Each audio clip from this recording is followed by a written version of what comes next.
उसे मैं अवरोध कर दूंगा टीका लगा करके। और फिर हमने कहा था, बाद में दिए ना लाशें सब परिवारों को वापस, पुड़िया बना कर दिए थे, पता नहीं कहाँ दे रहे थे। हमने कहा कि यार मुर्दा छींकता नहीं, खांसता नहीं, पाता नहीं है, उससे कैसे कोरोना फैलेगा। लेकिन हमारे देश में जो उस आदमी ने चाहा, क्योंकि मैं फिर आपसे कहूं, जिस दिन चुनाव संचालन समिति का चेयरमैन मोदी को बनाया गया था, उसके 2 दिन बाद यहाँ सोनीपत में धरना था सैदपुर में, और मेरा वहाँ भाषण था और मैंने कहा था 2013 के अच्छे कानून की खूबसूरती आपको सुनाता, जो किसान लोगों को उन्हें जरूर सुनना चाहिए। 85%, 80 से 85% किसान लिखित सहमति के बगैर उनकी जमीन का अधिग्रहण नहीं होगा। हमारे देश में खेती हर मजदूर को अगर जमीन का अधिग्रहण हो गया 5-5 लाख रुपए अलग से मिलेगा। और तीसरी महत्वपूर्ण बात है कि खेत में जमीन आबादी बढ़ रही है हमारी, फूड सिक्योरिटी को लेकर बहुफसली खेती और सिंचित भूमि का अधिग्रहण नहीं होगा।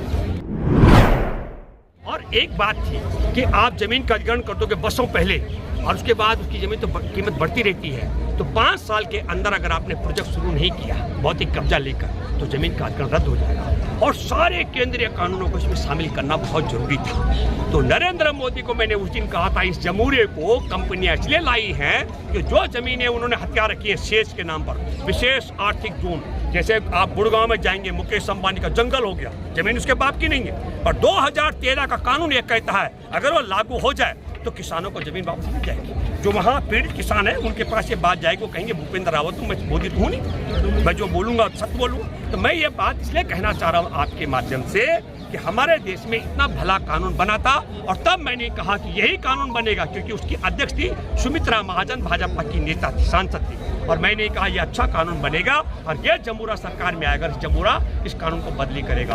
31 दिसंबर को जब उस जमूरे ने 2014 में अध्यादेश जारी किया तो मेरे पास किसानों के फोन आने लग गए। मैंने कहा बिल्कुल जमूरा इसलिए लाया गया था, और इसके न केवल लाया गया था, मैंने दावा किया था कि गोपीनाथ मुंडे पहले ग्रामीण विकास मंत्री की हत्या भी इसलिए कर दी गई क्योंकि उन्होंने कहा था हम इसको लागू करेंगे। वो बहुत अच्छे किसान नेता थे और वो लागू करते, लेकिन उनको पता ही नहीं था कि वो किस गिरोह का हिस्सा है। इसके पक्ष में विपक्ष की नेता सुषमा स्वराज थी, इसका नाम सुषमा स्वराज बिल रखा गया था। मेरी तरफ से बहुत अच्छी राय दी गई थी इसमें कि ऑनरशिप कायम रहनी चाहिए, लैंड यूज चेंज हो, मालिकाना हक किसानों का कायम रहना चाहिए। उसको विपक्षी नेता ने उठाया था।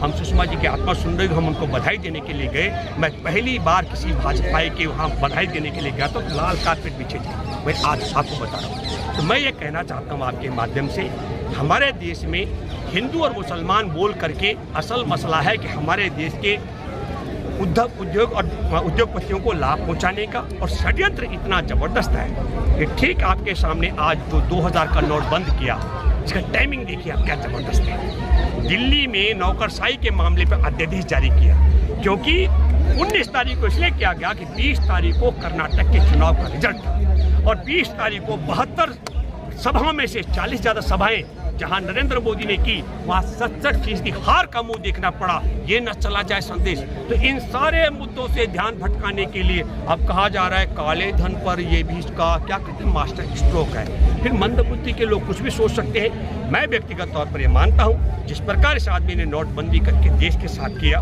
जिस तरीके से पुलवामा में जवानों की हत्या करा के किया, जिस तरीके से हमारे देश के एयरपोर्ट, बंदरगाह, रेलवे लाइन और हथियार बनाने की कंपनियां अदानी के माध्यम से चीन के चांगचुंग ली को बेच दी है, इस पर अगर जांच पड़ताल हो एक एक मुद्दे पर, इस आदमी को जीवन भर देशद्रोह के मामले में जेल में रहना पड़ेगा।